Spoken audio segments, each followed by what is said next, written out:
There has to be an innate reason why you're putting an event together. Why are you doing it?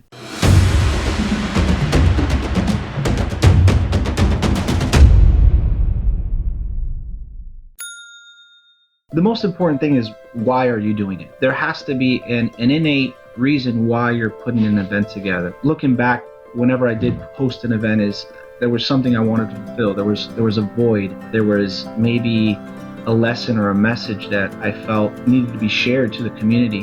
My experience goes back in the mid 90s when my first events were DJ events, where there were DJ competitions or music events. There was just none happening in where I was living.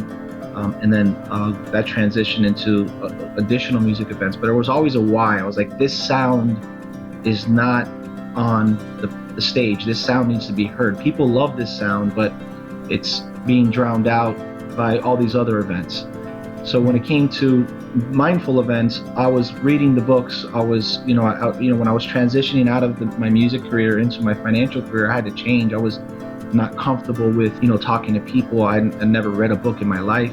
So as I was reading these books, listening to these artists, I'm like, wow, how cool would it be to hear this person who I've been listening to live in my backyard in stage, maybe meet them, get personalized questions answered. So that was always, whenever putting events together, it was the why. Thanks for listening to a podcast with interesting people. Please subscribe and leave a review or comment. And support us by sharing our episodes on social media. We really appreciate it. And for more information, visit us at apodcast.com. Thanks.